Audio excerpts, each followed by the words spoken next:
मरने से पहले सांप ऐसा क्या करता है जो सभी लोग डरते हैं उसकी मौत देखने से? दोस्तों, पूरी दुनिया में पाई जाने वाली 3000 सांप की प्रजातियों में से 600 से ज्यादा प्रजातियां जहरीली हैं और उसमें से 100 प्रजातियां ऐसी हैं जो इंसान को सिर्फ एक बार डस ले तो इंसान को अपनी मौत से शायद ही कोई बचा पाएगा। सांप करीबन 20 से 30 साल तक जी सकता है। आपने कभी न कभी तो सांप को गाड़ियों के नीचे आने से या किसी इंसान के मारने से मरते हुए तो देखा होगा, पर कुछ गिने चुने ही लोग होते हैं जिन्होंने सांप को कुदरती रूप से मरते हुए देखा होगा। जब एक सांप की मौत आती है तो उसे पहले से ही अपनी मौत का अंदाजा हो जाता है, इसीलिए वह कहीं बिल्कुल शांत जगह पर चला जाता है और उसी जगह पर 10 दिनों तक कुछ भी खाए पिए बिना शांति से पड़ा रहता है और न खाने की वजह से एक दिन उसकी मौत हो जाती है। परंतु सांप ऐसा क्यों करता है, तो आइए वो भी जानते हैं। कई सालों पहले जो ऋषि मुनि होते थे उनको भी अपनी मृत्यु के बारे में काफी समय पहले ही पता चल जाता था। जब उन्हें पता चलता था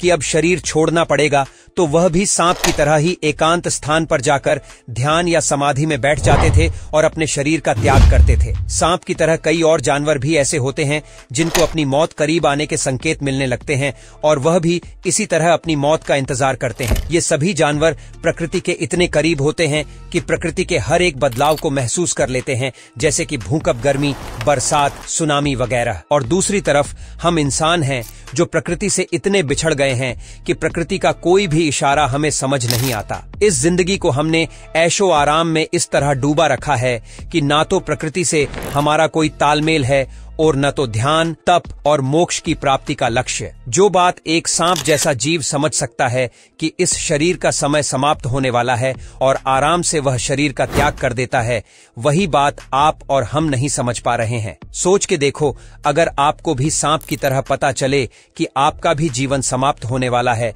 तो आपका क्या हाल होगा। आइए अब जानते हैं सांप के बारे में कुछ ऐसे फैक्ट जो आपने कभी ना तो सुने होंगे ना ही कभी देखे होंगे। जब भी सांप का सिर किसी वजह से कट जाता है तब थोड़े वक्त के लिए उस सिर में जान बाकी रहती है और अगर कोई उस सिर के नजदीक जाने की कोशिश करे तो कटा हुआ सिर उसे डस भी लेता है। ज्यादातर सांप डसने के बाद भाग जाते हैं, लेकिन अफ्रीका में पाया जाने वाला सबसे जहरीला सांप ब्लैक मांबा एक ही बार में 15 बार डसने की काबिलियत रखता है। दुनिया में सबसे ज्यादा तेज और स्फूर्ति से डसने वाला सांप डेथ हेडर है। यह जब हमला करता है तब 0.10 सेकंड के अंदर ही उसका जहर पूरे शरीर में फैलने लगता है। सांप की कुछ प्रजातियां ऐसी हैं जिसके मुंह में 100 से ज्यादा दांत देखने को मिलते हैं। यह दांत अंदर की तरफ मुड़े हुए होते हैं। इस दांत से सांप शिकार को चबा नहीं सकता, परंतु ये दांत शिकार को दबोचने और उसे निगलने के बहुत काम आते हैं।